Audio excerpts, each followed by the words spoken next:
নমস্কার বন্ধুরা, তো ফাইনালি ইনফরমেশন এসে গেছে যে Redmi Note 13 সিরিজ অ্যাকচুয়ালি কবে লঞ্চ হবে। পোস্টারটাই দেখতে পাচ্ছেন 4ই জানুয়ারি এটা ইন্ডিয়াতে লঞ্চ হবে। প্রবাবলি তার এক মাসের মধ্যে এটা বাংলাদেশে লঞ্চ হয়ে যাওয়ার কথা। তো এই জন্য এই ভিডিওতে আমরা ডিসকাস করব এই পুরো Redmi Note 13 সিরিজের মধ্যে যে প্রো বলে স্মার্টফোনটা, ওতে কি স্পেসিফিকেশন আছে, কি প্রাইস আছে, আর যে দামে লঞ্চ হবে সেটা কি প্রাইস পয়েন্টের সবচেয়ে বেস্ট ডিভাইস হবে কি হবে না, এই সব কিছু সম্বন্ধে ভিডিওতে আমরা আলোচনা করব। তো চলুন শুরু করা যে ভিডিওটা কোনো সময় নষ্ট না করে, আপনি যদি গ্যাজেটাল বাংলা চ্যানেলে প্রথমবার আসেন আর এরকম বাংলা টেক ভিডিও ডেইলি দেখতে চান, তাহলে গ্যাজেটাল বাংলা চ্যানেলটা সাবস্ক্রাইব অবশ্যই করে নেবেন। তো প্রথমত আলোচনা করবো এই স্মার্টফোনটার ডিজাইন সম্বন্ধে। তো যেমন আপনি দেখছেন এই যে Redmi Note 13 Pro, পেছন দিক থেকে দেখতে এক্স্যাক্টলি এরকম। ফোনটা আপনি টোটাল 3টে কালারে পাবেন, ব্ল্যাক, হোয়াইট আর ব্লু। এর থিকনেস হলো 7.9 মিলিমিটার আর ওয়েট হচ্ছে 187 গ্রাম। আর এর পেছন দিকে যে মেটেরিয়াল সেটা আসলে ফ্রস্টেড গ্লাস ব্যাক।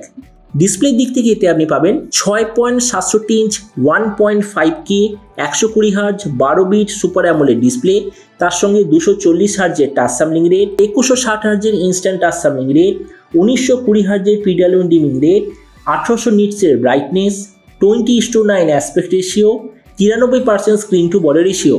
আর ডিসপ্লে যে সার্টিফিকেশন যতদূর মনে হচ্ছে HDR10+ ডলবি ভিশন দুটোই সার্টিফিকেশন পাবেন। আর তাছাড়া প্রোটেকশনের দিক থেকে আছে গোরিলা গ্লাসের ডিসপ্লে প্রোটেকশন। তার মানে সোজা কথা বলতে গেলে প্রাইস পয়েন্ট হিসেবে যে ডিসপ্লেটা দারুণ কোয়ালিটির ডিসপ্লে। প্রসেসরের দিক থেকে এতে আপনি পাবেন সম্পূর্ণ নতুন স্ন্যাপড্রাগন 7S জেনারেশন 2 প্রসেসর, যেটা 4 ন্যানোমিটার আর্কিটেকচারে তৈরি। ক্যামেরাতে আছে 208 আর 2 মেগাপিক্সেলের রিয়ার ক্যামেরা, তার সঙ্গে 16 মেগাপিক্সেলের সেলফি। এই যে 200 মেগাপিক্সেলের রিয়ার ক্যামেরা, ওটা আসলে হলো স্যামসাং HP3 সেন্সার। এই যে ফোনটা অনেক ধরনের র্যাম আর স্টোরেজ অপশানে আসবে, কিন্তু স্টার্টিং হবে 128GB থেকে। র্যামের কোয়ালিটিটা LPDDR4X, মেমোরিতে আছে UFS 2.2, যেটার সঙ্গে কোনো ধরনের ডেডিকেটেড SD কার্ড স্লট নেই।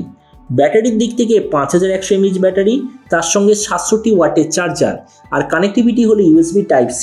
তো এবারই স্মার্টফোনের বাকি কিছু ফিচার বলতে গেলে এতে আপনি পাবেন Android 13 out of the box, কোনো ধরনের 3.5mm জ্যাক নেই, ডুয়েল স্পিকার, আর যেটার সঙ্গে আছে আন্ডার ডিসপ্লে ফিঙ্গারপ্রিন্ট সেন্সার। আর এর ওয়াটার ডাস্ট প্রোটেকশনের দিক থেকে বলতে গেলে IP54 এর রেটিং আপনি পেয়ে যাবেন। আর এর সফটওয়্যার আপডেট সাইকেলের দিক থেকে বলতে গেলে 2 বছরের মেজর ওএস আপডেট, 3 বছর সিকিউরিটি আপনি পেয়ে যাবেন। তো এবার সবচেয়ে মেন জিনিস, ফোনটা কি দামে লঞ্চ হবে। তো দেখুন, এই স্মার্টফোনটা চায়না মার্কেটে লঞ্চ হয়েছে 1400 ইউয়ানে।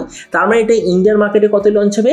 21 থেকে 22,000 ইন্ডিয়ান টাকার মধ্যে। আর আপনি যদি ভিডিওটা বাংলাদেশ থেকে দেখে থাকেন, তাহলে বাংলাদেশে এটা লঞ্চ হওয়ার কথা 32 থেকে 35,000 বাংলাদেশি টাকার মধ্যে। তো এবার সব ভিডিওর মধ্যে আমি কি জানাবো, এই যে স্মার্টফোনটা যে আসতে চলেছে এটা কি প্রাইস পয়েন্টের মধ্যে সবচেয়ে ভালো, নাকি এর চেয়ে বেটে অন্য কোনো স্মার্টফোন অ্যাভেলেবেল আছে। তো দেখুন, এই মুহূর্তে এই প্রাইস পয়েন্টে প্রচুর স্মার্টফোন অ্যাভেলেবেল আছে। তো ওই জন্য আমরা এই সবকটা ফোনের সঙ্গে যদি কম্পেয়ার করি, প্রথমত ডিসপ্লে এই দিক থেকে সবচেয়ে ভালো, কেননা 1.5K ডিসপ্লে, যেটা এই প্রাইস পয়েন্টে কোনো ব্র্যান্ড আপনাকে দিচ্ছে না।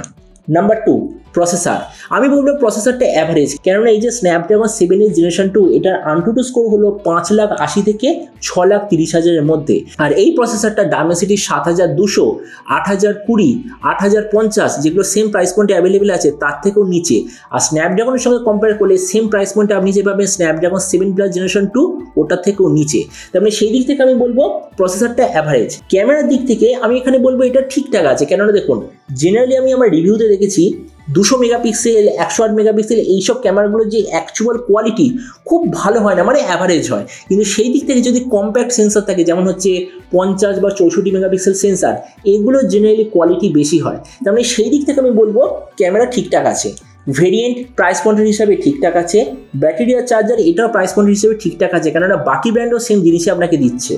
স্পিকারের দিক থেকে ঠিকঠাক আছে, কোনো প্রবলেম নেই। আর ওএস আপডেট 2 বছরের ওএস আপডেট, 3 বছর সিকিউরিটি আপডেট, মানে বাকি ব্র্যান্ডের মতোই সব কিছু আছে। তারপরে দেখুন, ভিডিও লাস্টে আমি এটাই বলবো, যদি আপনার টার্গেট থাকে ইন্ডিয়ান টাকা অনুযায়ী বলছি 22,000 টাকার আশেপাশে কোনো এমন স্মার্টফোন যার ডিসপ্লে হবে সবচেয়ে ভালো, তার সঙ্গে 200 মেগাপিক্সেল ক্যামেরা, আর প্রসেসরটা হবে একটা পাওয়ার এফিসিয়েন্ট লেটেস্ট প্রসেসর, তো আমার মতে মনে হয় রেডমির এই ফোনটা আপনার ডেফিনেটলি নিয়ে নেওয়া উচিত। তো এবার আপনি যে কোনো অবশ্যই জানাবেন, এই যে রেডমির তরফ থেকে যে নতুন ফোনটা আসতে চলেছে, এটা স্পেসিফিকেশন দেখে আপনার কি মনে হয়, আর যে দামে এটা লঞ্চ হতে চলেছে তো সেই দামে আপনি কি এটা নিতে চান, নাকি অন্য কোনো স্মার্টফোন আপনি চুজ করতে চান। এটা সব নিচে কথা বলতে আমাকে একদমই ভুলবেন না। তো সেটা দেখা হবে আগামীকাল একটা টেক ভিডিওতে। Till then stay tuned and always remember, think positive, be positive. Thank you.